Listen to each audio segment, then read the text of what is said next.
Thank you, Jesus.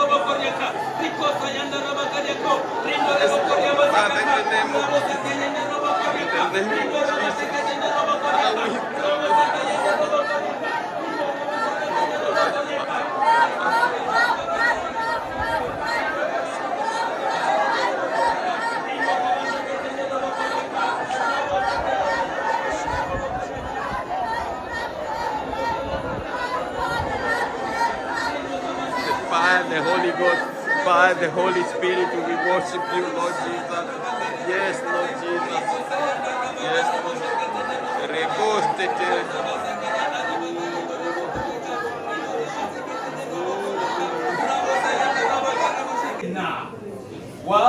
Wastahili wewe Bwana,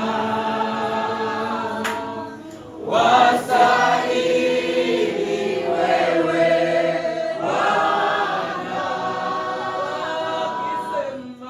wastahili wewe Bwana,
naomba tunapoendelea kuimba na kutafakari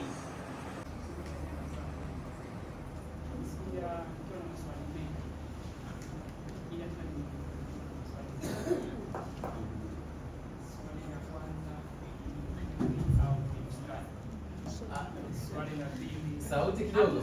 Swali la kwanza, hivi ni chumvi au sukari? Swali la pili, ni mwanga wa aina gani ambao iko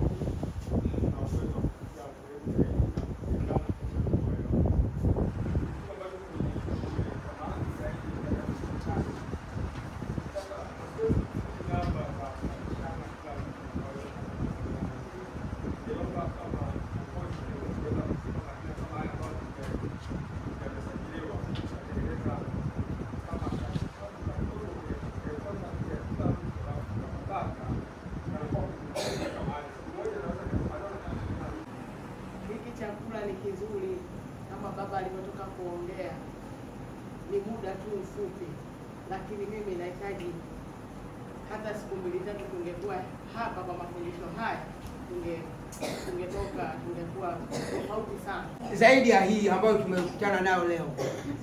Unajua tumetoka mahali, wengine sasa hivi vichwa vinaanza kugonga, nitatoka saa ngapi? Lakini ukipanga mpango mzuri zaidi wa huu tutafaidi mengi. Wimbo katikati akisha choka kuomba, nyie mko mnaendelea unashangaa kule, sema nasi Bwana anawaambia sasa, inatosha.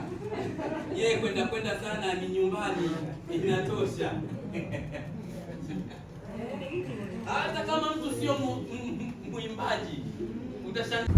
Mimi nasema nashukuru sana kwa ajili ya kongamano hili ambalo tunalo mpaka kufikia sasa. Tunaona kama waliobaki nyumbani tumewanyima kweli kweli, yaani tumewazulumu. Alafu kila ninapokaa na kutafakari nasema hata mimi pia nilikuwa ni mmoja wapo wa kudhulumiwa, kwa sababu taarifa zimekuja ghafla, mama na safari ya kwenda kumuuguza mama yake huko kwao. Alafu sauti kidogo inaitwa mtumishi chini ya Mama Lydia kule maeneo ya Mbezi. Mimi kwanza nawashukuru sana kwa ajili ya muda huu ambao sisi tumeupata ghafla, lakini tumeweza kufika. Ingawa tumechelewa. Most dangerous places in the world. Na unapoenda kuangalia Johannesburg, mji wa Afrika Kusini, ni kati ya miji ambayo ni hatari sana hapa duniani. And me and my wife, back then we had 2 children. Now we have many. Mimi na mke wangu wakati huo tulikuwa, yeye na mke wake, wakati huo walikuwa na watoto wawili, sasa na watoto wengi. And we lost everything. We were homeless. We didn't have a place to stay. Tulipoteza kila kitu, hatukuwa na nyumba wala hatukuwa na sehemu ya kuishi.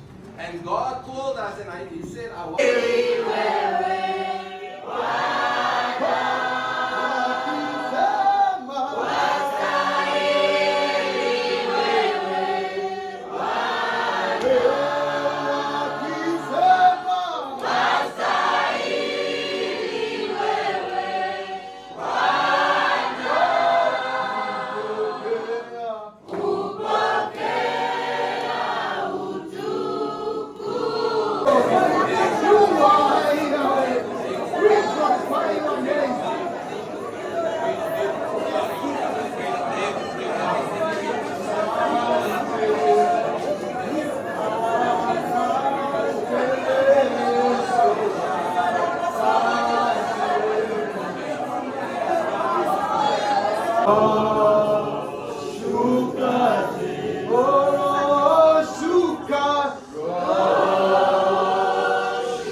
Jamani, samahanini. Juzi na jana tulikuwepo hapa, kulikuwa na semina, tulikuwepo hapa na mkuu wa mkoa. Kwa hiyo tulikuwa tumeweka kanuni za kutuongoza. Sasa sijui mtazipenda tuzitumie na sisi hizi. Sawa. Simu uweke mtetemo. Si ndio? Mwalimu asiendelee ama mtu yuko kwenye maombi, unasikia huko wakuabudiwa kwenye simu.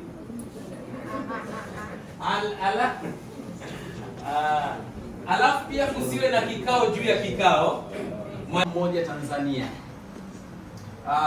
Mungu aliweka kitu tu ndani yake.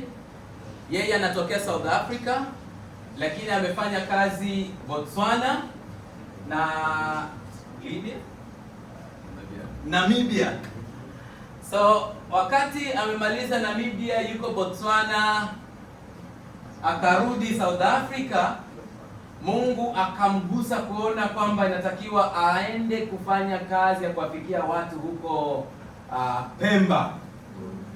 So hakujua Pemba iko wapi. Alitoka South Africa akafika mpaka Msumbiji. Msumbiji nako kuna kisiwa cha Pemba. Alipofika hapo akakuta kisiwa cha Pemba kumejawa mishonari hivi, akasema hapa sio mahala pangu. Akatoka akaangalia tena akaona Tanzania kuna kisiwa kinaitwa Pemba. Kwa hiyo ikabidi aje tena Tanzania. Alikuja Tanzania, hana ndugu, hana rafiki, hata mtu aliyempokea ilikuwa ni kupeana tu mawasiliano. Lakini Mungu kwa neema, Bwana asifiwe. Kama tarehe 29 huku kumbwa na risasi, hebu mshukuru Mungu. Lakini tunashukuru Mungu kwa mkoa pekee ambao uliokuwa salama ni mkoa wa Tanga. Na moja ya taarifa nilizozipata, kati ya mikoa yote, mkoa wa Tanga ndio uliobarikiwa kuwa na kambi nyingi za jeshi. Kwa hiyo ndio sababu tuko salama. That's why we are. Japo hatu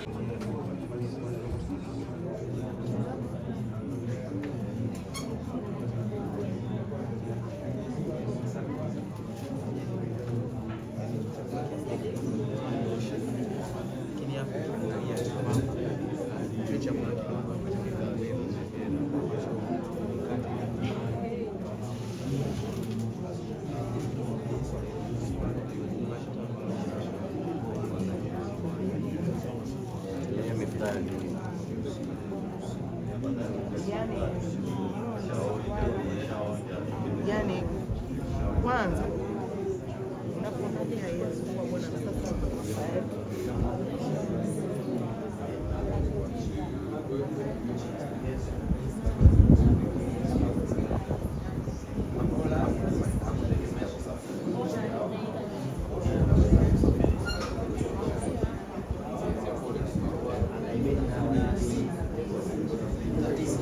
vizuri. Kama ni hivi hapa hatuondoki, kwa sababu wale wavivu wenzangu na mimi wakulima hapo utapaondoka.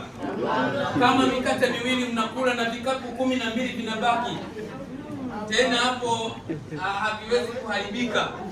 Nani atashika jembe asubuhi mpaka jioni? Hapo lazima useme huyu tumfanye kuwa mfalme. Si ndio Mithali imesema pia? Wakataka kumfanya awe nani? Mfalme. Kwa nini? Anaona anawaletea nini? Chakula. Na ukitaka ugombane na mtu mnyime nini? Chakula. Ukiwa na sherehe mtu akikosa chakula atakulaumu. Amechangia kadi, ametoa mchango, unasikia mimi nimechanga ila sijala.